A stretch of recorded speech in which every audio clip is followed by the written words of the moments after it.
Marpène, bonjour. Bonjour. Vous êtes aujourd'hui présent à Nantes dans le cadre particulier qui est celui de la commémoration de l'abolition de l'esclavage. Qu'est-ce que cela représente pour vous? Pour moi, je crois que c'est un honneur, parce qu'en fait, de participer à cette grande fête et de jouer pour la commémoration de l'abolition de l'esclavage. Quand on sait que nous, Africains, c'est une histoire qui nous tient vraiment à cœur. Et être là aujourd'hui, sincèrement, franchement, me procure énormément de plaisir. Et comme c'est la première fois que je viens à Nantes, je crois que alors là, c'est une très bonne occasion pour moi de communier avec le public et éventuellement voilà, de participer à cette grande fête. Est-ce que vous avez une idée de ce que représente pour la jeunesse sénégalaise cette commémoration de l'esclavage?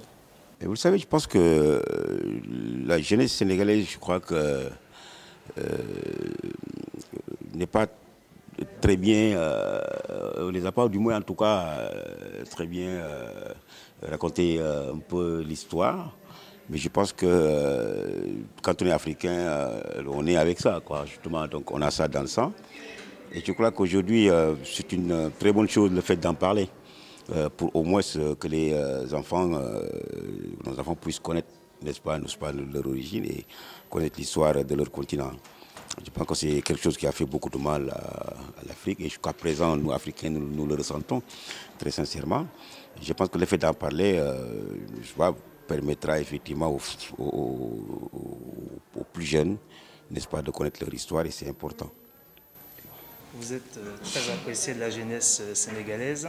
On dit de vous que vous êtes la voix des sans-voix. Entre espoir et désespoir, quel est votre regard sur cette jeunesse sénégalaise et puis au-delà la jeunesse africaine? Moi, je crois que je suis de nature très, très optimiste. Et je crois que les jeunes aujourd'hui ont l'occasion de refaire l'histoire encore une fois ou bien de continuer des idées qui ont été conçues il y a vraiment longtemps. Et je pense que, comme j'ai l'habitude de le dire, vous savez, l'avenir de l'Afrique appartient aux Africains. C'est aux Africains eux-mêmes de faire en sorte, n'est-ce pas, de traduire en actes, n'est-ce pas, les idées qui ont été préconçues par Nkrumah, Cheikh Anta Diop, tant de leaders africains qui ont beaucoup lutté pour non seulement la libération des Africains, mais le développement du continent. Et eux, ils ont vraiment œuvré pour que les Africains, n'est-ce pas, puissent se saisir, n'est-ce pas, de ces idées-là pour en fait continuer le combat, comme je dis. Parce qu'aujourd'hui, je pense que, comme j'ai l'habitude de le dire dans une de mes chansons, hors du continent, pas de salut pour l'Afrique. Donc, il appartient aux Africains eux-mêmes n'est-ce pas, de choisir leur destin. Et je crois que l'avenir de l'Afrique se trouve dans l'intégration pour aller éventuellement vers les États-Unis d'Afrique.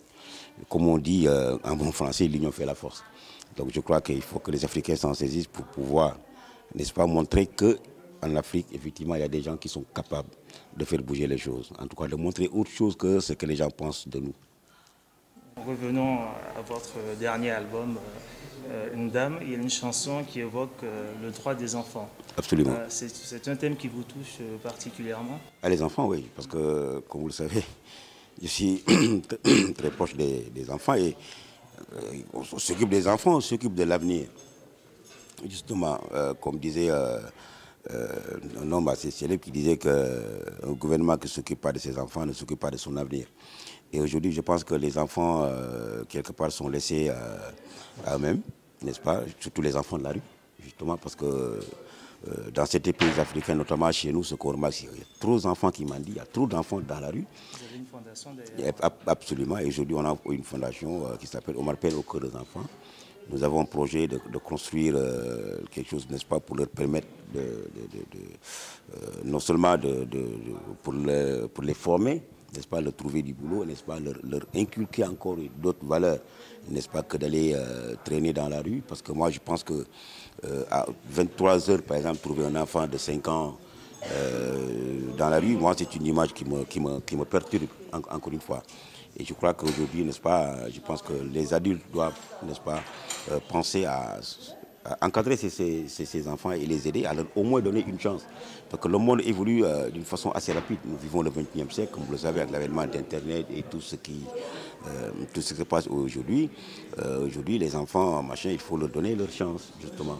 Et je crois que les adultes, il faut qu'ils comprennent cela. Ils comprennent que les enfants ont leur place ailleurs que dans la rue. Justement, parlant d'enfants, il y a des enfants de Koulibantang au Sénégal qui sont présents d'ailleurs dans la célébration de l'abolition de l'esclavage par le biais des dessins.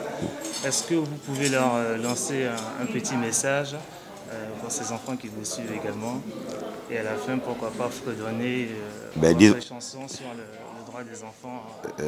Disons simplement que voilà, je suis très content, n'est-ce pas, de participer à cela avec ces enfants en même temps. Donc je n'étais pas au courant, mais moi c'est une très bonne chose que les enfants de Maka Koulibantang, c'est ça, qui participent à cette grande fête en envoyant des dessins, justement parce que tout à l'heure vous pouvez poser la question à savoir que les enfants connaissent un peu l'histoire de l'esclavage, et aujourd'hui c'est une illustration parfaite de ce que je viens de dire tantôt.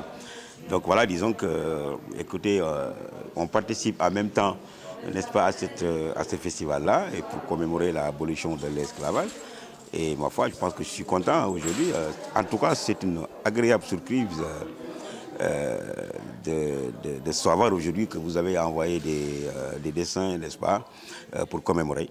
Et nous partageons cela, et ce sera une grande fête. Une grande fête, je le dis, parce qu'en fait, je pense que c'est passé il y a quelques siècles de cela, était vraiment douloureux. Mais aujourd'hui, on fait la fête, c'est vrai. C'est comme disait l'autre, on peut pardonner, mais on ne peut pas oublier. Et c'est juste. Avant de terminer, est-ce qu'il est possible que vous fredonniez la chanson sur le droit des enfants pour les enfants de Koulibantang? Bon, disons que je vais me débrouiller, mais avec la voix que j'ai actuellement, ça va pas être joli. J'ai horreur de chanter quand ça va pas. Ouais, d'accord, on prendra tout à l'heure. Comme ça, je vais chauffer la voix. Merci. Merci infiniment. C'est bon. Yakoju bukodo Skodore muganyo ngai faji tenan suma yagon. Wow, yakoju bukodo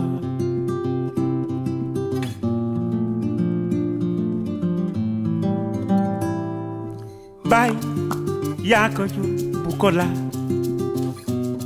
Skodore muganyo ngai rechu tenan suma yagon. Wow, yakoju bukola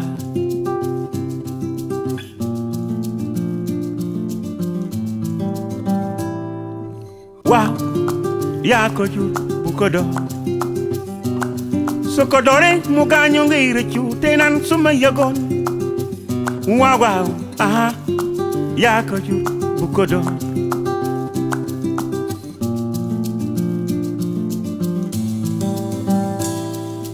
Bye, kisa domle yakoju bukodo muganyo ngai tenan suma yagon.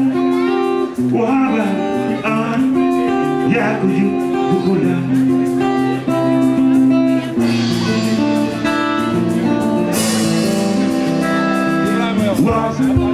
yakoju bukoda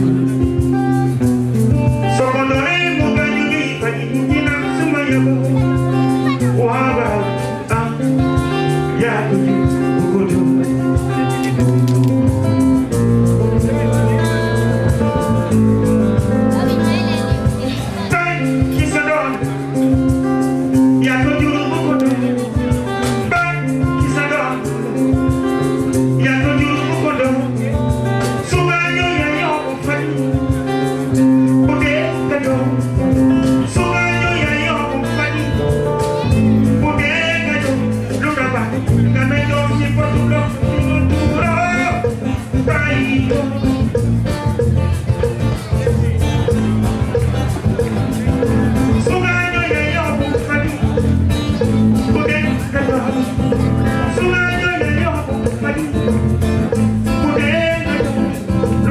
Let me go.